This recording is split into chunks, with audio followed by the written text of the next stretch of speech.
Welcome, welcome. In today's video, you will learn once and for all why and how the fear of failure keeps you stuck and what to do to move beyond it once and for all. I am so grateful to have you here because this concept is super powerful. It is very, very transformative, and it's something I've used for many years now. And it is probably one of the techniques that are like on the top of the list when it comes to me utilizing them and also being responsible for me going from zero, broke, sick, unhappy, to building a multi-million dollar business that has done over 10 million in over like a little under 6 years. It's a massive quantum leap. And every time I had to advance to the next level, fear was a big part of it. But I also know that the results didn't come by accident. They came because I kept utilizing this technique to override that fear and to act regardless. And so this is for you who have had a tendency to let fear hold you back, even though you knew you shouldn't have done it. And you will receive very specific guidance, concrete tools, and illustrations that will help you move beyond it. So I'm very grateful to have you here live. This is going to be a powerful session, and I don't know, honestly, how long or how short it's going to be, but I do promise you one thing: I'm going to give it the very best of what I have. And so let me know in the chat if you're with us live, if you're watching the replay here, and let me know as well how this has helped you, because I know a lot of folks are stuck in a place of fear-based thinking, and they let that fear become an emotion. Now, because we are single-handedly dominated by our emotions, we act on our emotional drivers. If fear is a predominant emotion in your mind when you are attempting to advance towards a goal or something that is truly worthy of you, then you will know what I'm talking about, because you will have felt that pull back. You will have felt that, pull. You knew what you should have done, but that fear sort of kept you moving backwards. It can be extremely unhealthy, and it actually can lead to dis-ease. What is that? It's a body that is not at ease. That's why you should hyphen it, like my good friend and mentor Bob Proctor always said. That is when the conscious mind wants in one direction and the subjective mind wants the other direction. So, like I mentioned, fear is part of success. It has been greatly responsible, actually, for me getting to where I am, because I use fear as a creative energy. It might not make a lot of sense to you right now, but it will in a short amount of time as you start to understand more about where it's coming from and how it drives us often towards things that aren't very productive and very useful. When I walked away from my career in entertainment, I had just built what some people call a dream life. I was traveling a lot, 23 countries in 1 month, saw a lot of airports and shuttle buses, not a whole lot of countries. But anyways, I did see a lot of the world, and I did travel a lot. I did do magic shows, and I loved it. It was a dream of mine, and I lived it, but it didn't feel like a dream. It felt very hollow. And I had studied personal development for a long time, and I knew that that's what I wanted to do for the rest of my life. I kept leaving the theater thinking, what did the audience take away from this experience other than how did you do the trick? I wanted to provide them more tangible tools to live a better life. That's when the idea of Real Magic Live and what we do now sort of surfaced.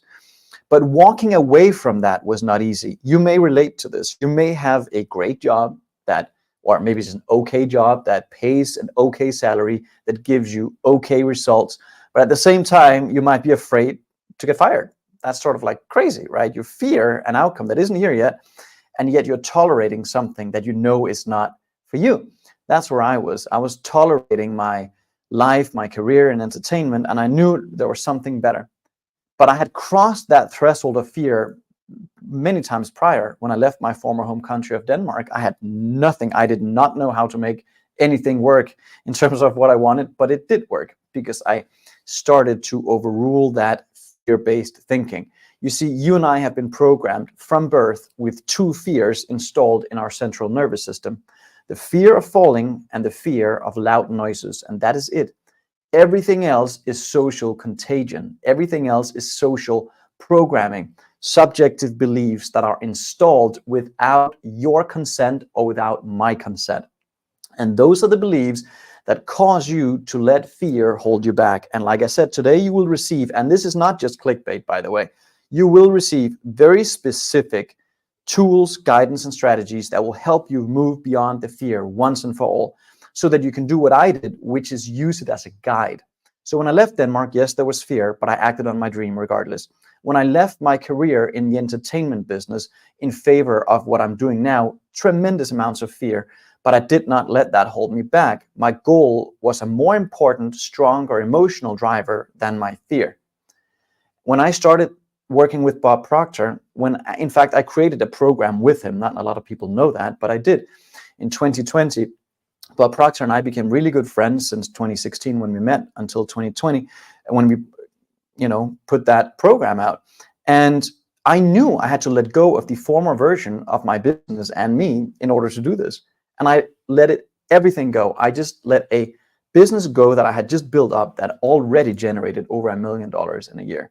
Not a lot of people would do that. They would say, well, that's security, right? We have been brainwashed to think that resources outside of ourselves are resources, but that's not true. The real resources are the ones you have locked up in your mind, and more about that here. I'm going to illustrate these concepts with my iPad as well, so we will be moving through this, and you will be able to see more specifically what I'm talking about. So fear comes from social programming, most of it. Remember, we're only brought into this world with two fears, the fear of falling and the fear of loud noises. It's a natural preservation system. Everything else is programming where we have learned to put an equal mark between unknown and danger, right? You know that. You know that you've been conditioned to perceive unknown as being something dangerous. And automatically, your mind starts to measure everything you can lose. That's also that's a sort of normal, I should say not natural. It's not natural to think this way, but it's normal for a lot of people to think in terms of what they can lose the most. And what we need to do is recondition our mind and bring these tools to the forefront so that you start utilizing fear as a creative driver. So let's start looking at how the mind works. Once we do that, this will make more and more sense to you as we move past this. This little figure is called the stick person, and it was drawn by Dr. Thurman Fleet back in 1930 something. And he was a chiropractor, and he realized that when he was healing his patients and working on them, most of the time it was physical symptoms that originated in the mind. Well, your results on all levels originates in the mind. And so it's the mind that we have to go to gain an understanding of this problem with fear. And if we don't have a picture, if we don't have a mental image of the mind, then that becomes a problem because we don't have a complete understanding. So let's elaborate on this a little bit. The big circle is your mind. The small circle is your body.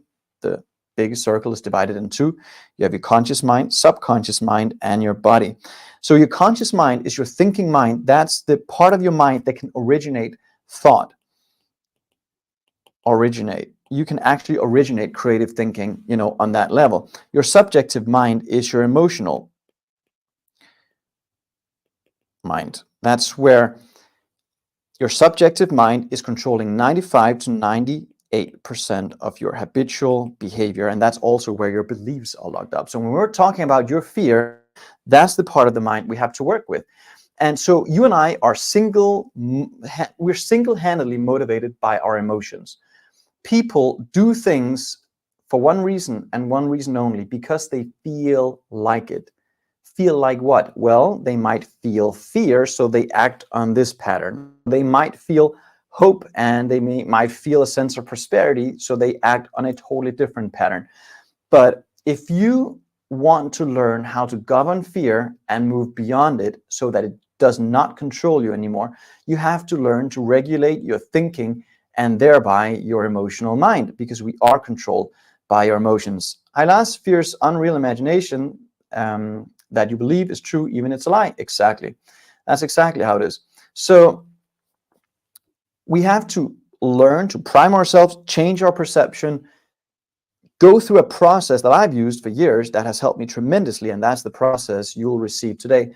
Utilizing this process helps you take control back of you so that you don't let the fear-based thinking and the fear-based conditioning take over and then ruin your goal for God knows how many times.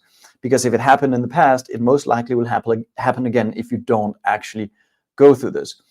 So what we have to realize is that our emotional anchor has to be in the goal and not in the past. The fear is coming from the past. The fear is measuring everything you can potentially lose. Well, your goal has to be so strong, and that originates in the conscious thinking mind. That's where you can originate thought. And with your imagination, which is one of the strongest mental tools, coupled with your will, you can actually hold the image of your goal. And when you do that long enough, it will sink into your subjective mind. And it is said it takes about 20 seconds for that to happen. So if you stay with your goal long enough and you feel it as real right now, your emotional inclination is going to be stronger taking action towards that goal, as opposed to succumbing to the fear that is expressed because you let your imagination run wild in a direction that is not serving you. So it's really a change in perception. That's the first step here. Think about it. If you took a board, just like a big wooden board that is like this wide, and let's say you placed it on the grass and you were asked to walk across it, would you be able to do that? Of course you would. It would be an easy breezy thing. You would walk over, no big deal. If you're taking that board and lifting it, let's say to 200 meters in the air, how would you feel walking over that now? Probably not so good. What would happen? Your imagination would start creating images of all the potential negatives that could happen. And one thing we have to realize is that if your imagination in your conscious mind and your desire in your subjective mind is out of sync, you'll have trouble. What does that mean? Your imagination is in your conscious mind, and you can let the paradigm influence your imagination towards what you don't want. If you do that, your imagination always wins, because it's those mental pictures that becomes emotions eventually. Does that make sense? Let me know if you're watching this replay live or if you're watching the replay. I check every single comment. Just let me know if this makes sense. A lot of our Danish friends are on here today. Good to see you guys. So it's all in your imagination, and we say that, but what does that really mean?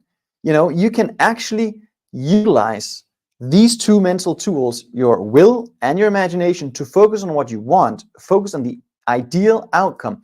And when that ideal outcome turns into an emotion, now you're going to be driven much more by your goal than the past, which is where the fear originates from. Okay, so let's look at this. There's a 6-step process to it that I've used over the years that has served me really well, and it will serve you too.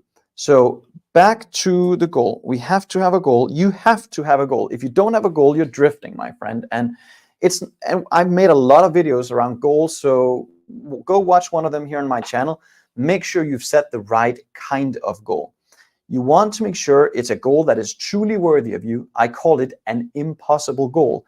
It feels impossible when you set it, and that's good. That means it's outside the bounds of your comfort zone of what you've done before.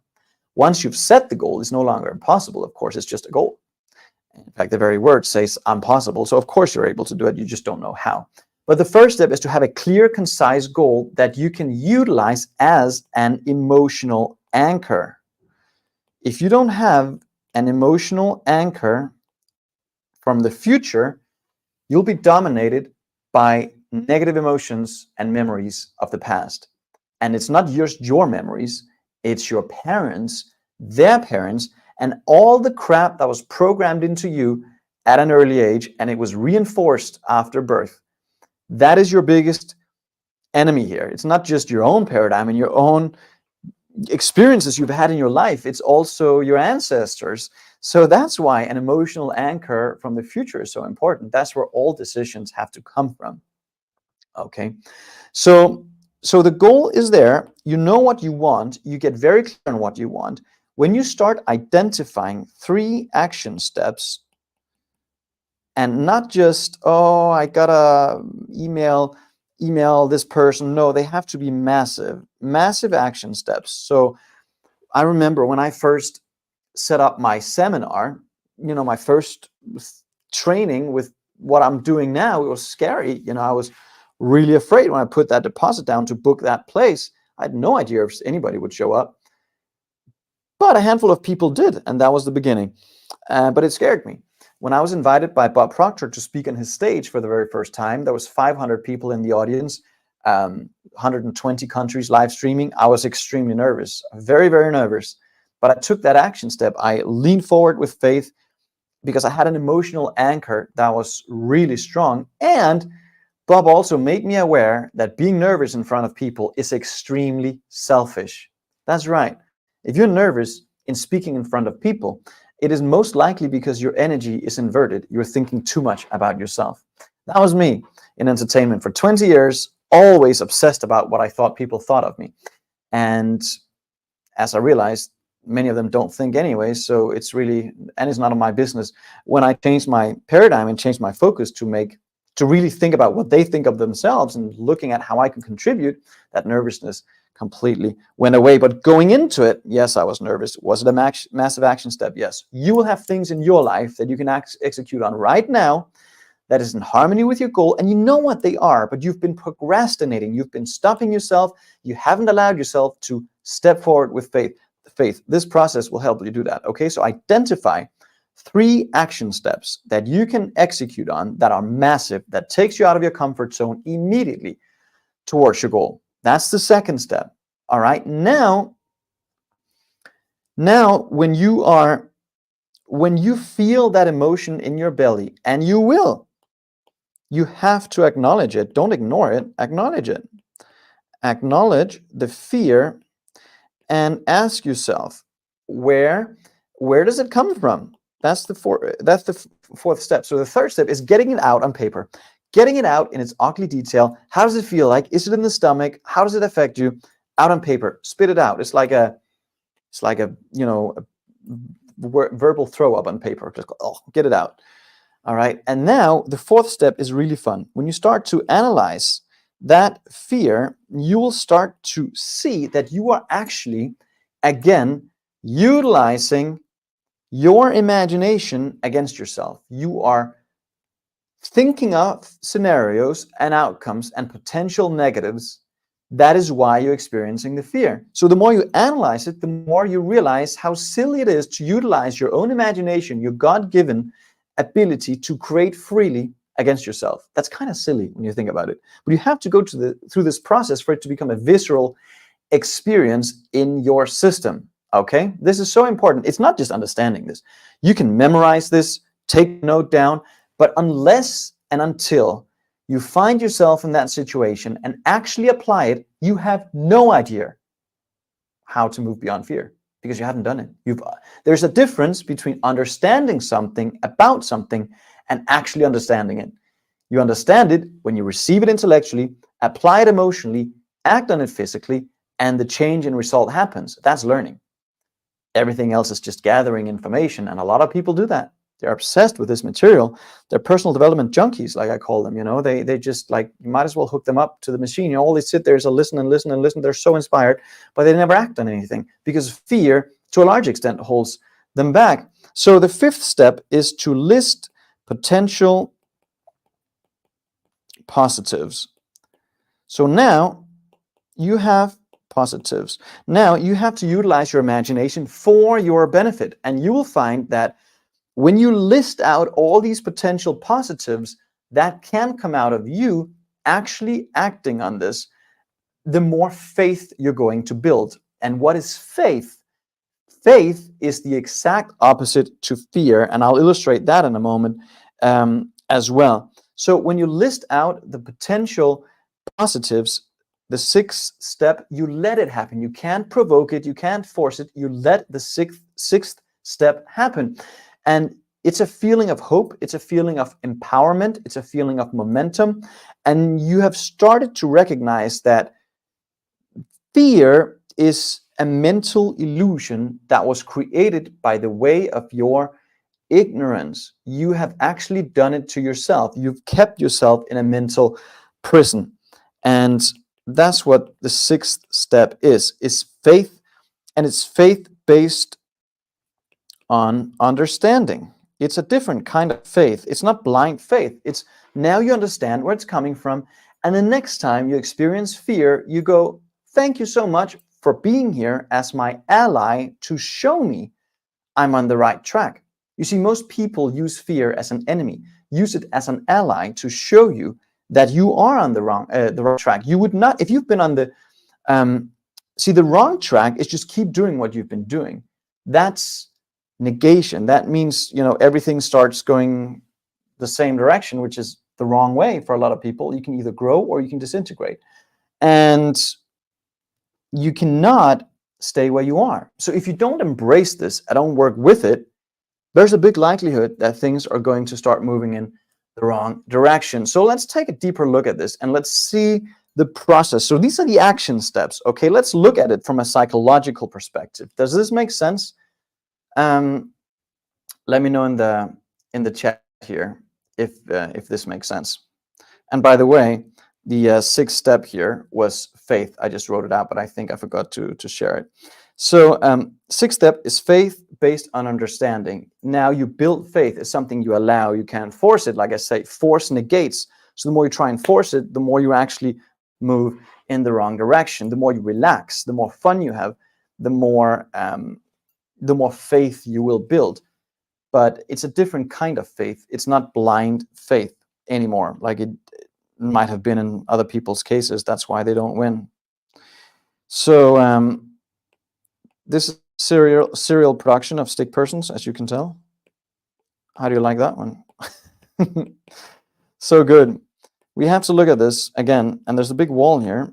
There's a 4-step process, a psychological process that we go through when we're moving beyond fear. So the first step is you right here. You have X programming in your subjective mind, and then you have X thinking on a conscious mind, and of course X result here on the physical. So that's a person who's stuck. There's no movement, there's no progression, there's no growth. They're stuck. And you can have achieved, from looking from the outside, great success, but you can still be stuck. That's where I was in the entertainment industry. Maybe you have a great career, things are humming along, it looks fine, but you're still stuck. Your results haven't changed, maybe for years, maybe for decades, God forbid. So maybe you watch a video like this, you attend a seminar, you attend a program, you start looking deeper into it, and you'll find that you start to think different thoughts now. Thoughts that are like not in alignment with the old programming. These are, we call them why thoughts. These are different, they're bigger, they're out of your comfort zone. Like if you've been part of any one of our programs, you'll have learned how to set really worthy goals, and these goals are way beyond anything you've done before. So it's a new energy. It's not X anymore, it's a new kind of energy. But the energy is only still resident in the conscious mind. It's not in the subjective mind. The programming has not been altered. You're still living with the same old results. Britta says, yes, it's no good fighting with myself. I should be nice to myself. Absolutely, Britta, and you're well on your way. I see that, and I know that. But this is a big part of it, so make sure you watch this to the end. So now you say, I want this goal that's so different than anything I've done before, and it's not the old X programming anymore, but you still have X results, though the results have not changed yet. This is all on a mental level. You have to realize that. The third step is where most people get stuck. So the new goal, the new idea is fully, it's fully resident in the conscious mind. That's almost all you can think of. You go from you keeping the goal alive to, over a certain period of time, it's the goal actually that keeps you alive. And that's a beautiful thing, beautiful energy to be in. But the old programming has not left yet. It's still X partly, but you have started to act on Y, the Y idea. You have started to execute on those action steps like we talked about before. And remember what happened? The third step, fear. What happened? get it out, analyze it, look at where it's coming from, get it out of the system, right? Because what happens is here, X, Y in your subjective mind, that's a conflict. That's two energies that are not in harmony. And remember, everything on a subjective level has to express itself with and through the body that you live in. And so what happens? The body sets up a vibration of fear, anxiety, and that's the physical expression of fear that is in many ways self-imposed, because we're imagining what we don't want. And this is what people who are not aware of this concept will do. They will say, well, they're up against this barrier. They're about to make a decision that could alter the course of their life. They're about to step out into freedom, into do what they really want to do, or something else.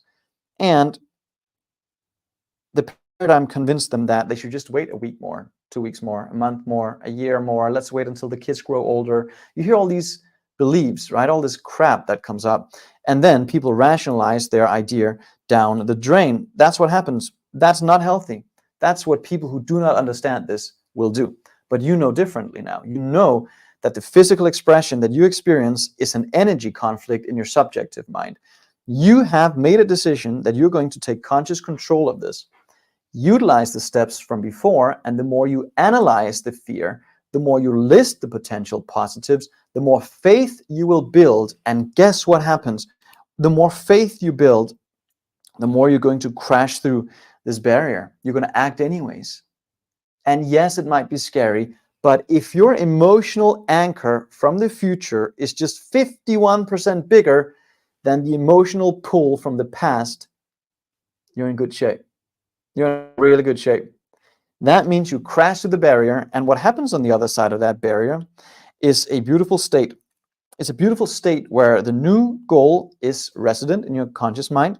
It has taken over subjectively. You have changed the vibration on a physical plane, and you've altered results. You have broken through that barrier, and we see that with people in our community time and time again. And on the other side of that, this is when it becomes really interesting.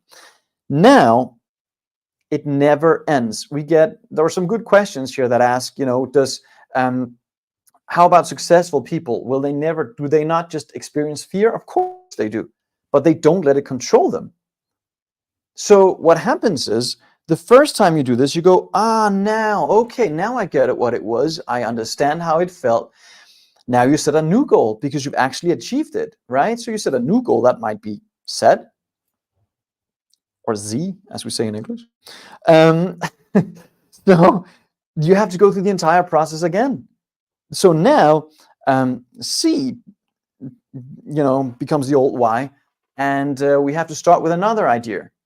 And not for the sake of the idea, but for your sake, to make sure that you keep growing. It's a never-ending process. So yes, people, and the beautiful thing is you raised your conscious level of awareness in this, and you cannot go back. You will never be that uncomfortable again with the same situation.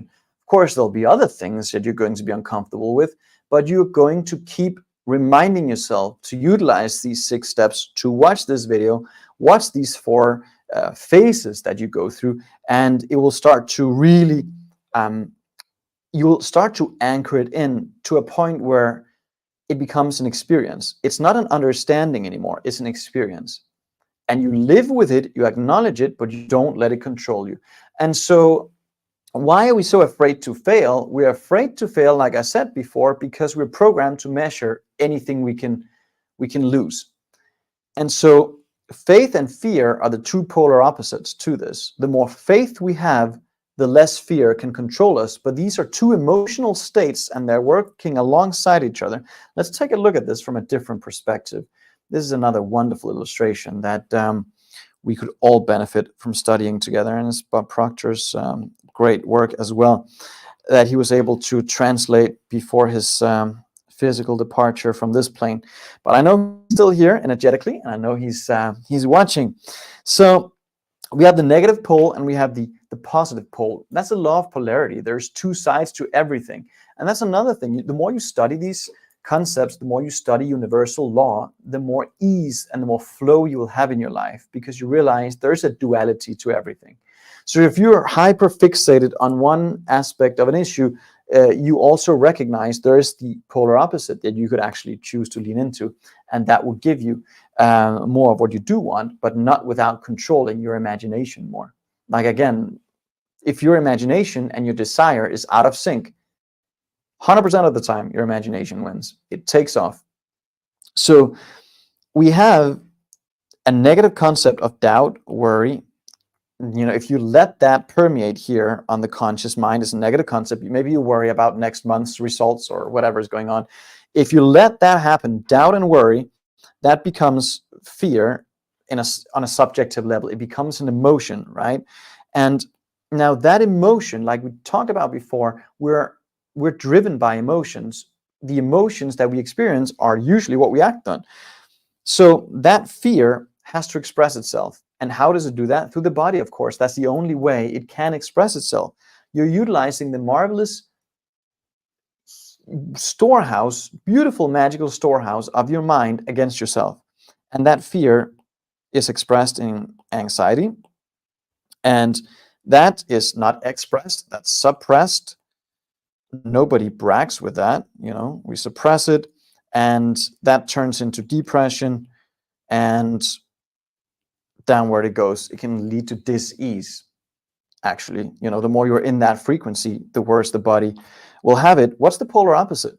It's study, understanding. Right now you're studying, you're understanding, you're seeing things you didn't see before. When I saw this the first time, I went, wow, now I get it. Now I get it. So when you utilize the six steps that I outlined earlier, that I've used for years now, you will find that you will build more faith. And you originated a new concept. You've studied this, you understand it more. That leads to anchored faith. You are changing your perception. You're aligning yourself with the law of polarity. You're looking at the other side now. You're understanding that the potential positives far outweigh the potential negatives. And that doesn't lead to anxiety. That leads to well-being. Well-being is not suppressed anymore. It's expressed to the world. You see it from a mile away when somebody is in a great state. They're in a great mental, emotional, and physical state. They are living with faith. And that is expressed to the world. That doesn't lead to depression. That leads to acceleration. And that, of course, leads to growth. So it's two completely different energies. But if you don't utilize the 6 steps and change your perception on the situation, you will most likely end up letting fear govern you. And most people are focused on the physical because they think that that's where things come from. And that's not true. That's where things end up as a result of a transmutation of energy that takes place with and through you. So, if we don't get this, we look at the physical as the place where resources are, and that's an illusion. That's a mental illusion. And why does that happen? Because we've been programmed to live through our senses. Do you see what I'm saying? And do you hear what I'm telling you? Do you see what I'm saying? All these things, like since we were kids and we log into the physical world automatically, but disassociating more and more from the physical to the mental is where freedom is. Because now you work with the transmutation of energy, which decrees that energy forever moves into form, through form, and back into form. There's a continuous energy flow. Right now I'm in Denmark and it's beautiful. Everything is blooming, it's green, it's lush. And in the springtime, like it is now, it's green and beautiful. And in the fall, everything falls off and the cycle starts back over. That's a transmutation of energy. Well, you transmute energy as well with and through you. All the ideas that you entertain on a conscious level will, in one way, shape, or form, transmute with and through you into your life. But I don't think any of us sits down and says, let me make sure I have a crappy day today. That doesn't happen, right? But we still do it subjectively because we let all these beliefs get in the way. We don't let that energy flow freely with and through us. And so we have to course correct. We have to lean over more into faith, disassociate way more with the physical, lean over to your infinite storehouse, which is within your ability to create. You're a creative being. You can do that right now. Build what? Build the goal and really worthy idea of who and what you are to create. And stop thinking about obsessing about yourself so much. It's actually really selfish. nobody cares. I mean, people only care about themselves. They're stuck in their own little world. Like, so start focusing on how you can contribute to them. Then that nervousness goes away in many, many cases. It's a beautiful concept, really. And so, you know, a question again that comes up a lot: how does successful people dare to start? Well, their vision, their goal is more important than the potential failure. And the truth is, you're not a failure until you decide to stop. And decision is a conscious choice. So you actually decide to fail if you decide to stop. Failing doesn't make you a failure until you stop. Everything else in between is a learning lesson. And you learn more from the F-ups and the hiccups than you do from the successes. Like, I remember doing my first seminar, and Bob said, Anders, call me back in a week. You'll learn so much the first time, and you'll learn more from everything that didn't go well than you will from the things that did. And it was so true. And so if you're afraid to fail, you have a perception problem. That's all you have. You have a perception problem that is locked on to the negative pole. Then you want to watch this until it really dawns on you, where you can go and you can recalibrate from moment to moment and say, what am I emotionally involved in now? The potential consequence of something that only exists in my imagination, or something that is truly there. It's of course, if you jump out of a plane with a parachute, you will experience a certain level of fear because you probably haven't done it that much. Like my niece and my partner did last year, I think it was to challenge our fear paradigm. I knew it was going to feel like that. If I had done it 1,000 times, it probably wouldn't have felt like that, but it did feel like that. And all the way up in the plane, you see the earth disappear underneath you. I'm like, why did I do this? I could be on the beach. I could just sip a coffee now, and this is insane. Like, you measure everything you could lose. But the moment you jump and you experience that freedom, that acceleration, you go like, wow, that's why. That's how it feels every single time you step beyond your comfort zone. Now I get it. That's what freedom is. That's what a new level of awareness is, and it will be for you too, in whatever situation you find yourself in. We had a participant who was stricken with fear just walking out of her door. Can you imagine, for 20 years, locked up in a mental prison of her own manufacture? Once she started working with this, she found freedom in it. She built a new self-image, found freedom in actually stepping out and making life happen again. And so fear looks different to all of us, but it's the same root cause. We are utilizing our God-given mental tools against ourselves. That's really the root cause here. And, it doesn't take a strong mind, but it does take an aware mind. You have to remain aware. Aware of what? What is the pattern that's controlling me right now? Why do I think like this? Why do I sit here and worry about something that isn't real yet on a physical level, but I'm thinking life into it a month in advance? Like, that's insane. That is literally insane. Why would we do that?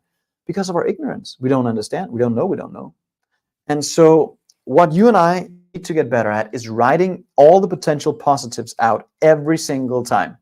And when we do that, we recondition the mind over and over again to focus on the potential wins as opposed to the potential losses. And that's when we've done a great job, because now you're not letting that programming and that feeling control you as much as before. And so somebody else asked, what does a goal have to do with fear? It has everything to do with fear if it's a worthy goal. If it's a truly worthy goal, you will have to experience that emotion in one way, shape, or form. Otherwise, it wouldn't be worthy of you. Think about Elon Musk when he launched SpaceX. There was enough to launch that rocket 4 times. That was it. He sold, all his PayPal assets, everything. Did this. He knew that was enough for 4 launches. And if the 4th didn't work, it was bottoms up. That was it. He was willing to put his entire personal fortune on the line because he believed so much in it. Now, are we willing to do that? Are you willing to bet the farm on your idea, go for your goal, and do what really scares and excites you at the same time? Most people are not. They're so risk adverse that they're married to their comfort zone, and the comfort zone ends up owning them. That's right. The comfort zone actually ends up owning them. And that's so sad when you see a person who has infinite potential living within the bounds of such constrictive little fear-based world. And what is the only antidote is to have a worthy goal. Take yourself out of the comfort zone, because it literally kills us. The comfort zone literally kills us. There's no growth, and because there's no growth, there can only be disintegration. I'm not saying we're dying tomorrow, but it is definitely going in the wrong direction. And so goals and fear have everything to do with each other. The more worthy the goal is, the higher levels of fear you might experience. But in most cases, it's a mental illusion. Now, there's a fine line that distinguishes, being sort of like irresponsible and then taking calculated risk. There's a fine line that differentiates between being irresponsible and taking calculated risk, of course. And where that line goes is individual for all of us. It's very different. But you have to be willing to bet on yourself. No one else is going to do it for you. And why was it that so relatively few people stepped out and really made their life great in all areas? What was it that made them do extraordinary things? They were led by a vision so much bigger than themselves. It wasn't about them. It's not about, I'm going to be a fearless person so I can go on. It's not about you. It's about the vision. It's about your goal. It's something that contributes to the world in such a bigger scale than what you're living right now. Joseph Murphy talks about that in his beautiful book, The Power of Your Subconscious Mind, where he says the goal does not have a full circle to it until you think about the effect that goal will have on your fellow human beings. That's a worthy goal. Now you have something that's truly worthy of you. So it's not just about your own personal gain. It's about how the world becomes a better place because you're in it, and nothing moves in this world had it not been for you. You're an essential part of this whole thing. And so don't undervalue yourself. You are like the most incredible expression of spirit. You are perfection in human form. Make sure you utilize that perfection to go for what you really want. But you won't do that if you allow fear to stop you. So this is a big part of the game. It's an essential mind illusion to overcome. And that's what my purpose is on this planet, is to help you overcome your limiting mental illusions so that you can step out and create the goals and the quantum leap results you've always dreamt of. And we do that by overcoming one illusion at a time, sometimes with theatrical magic and sometimes with iPad magic and sometimes with you and me right here. But regardless of the avenue, whether it's at one of our Real Magic Live events or in our programs or here, you are growing every day when you keep working with this. Every time you overcome one of these mental illusions, you're growing. You're growing to the next awareness level, and you can never become unaware of it again.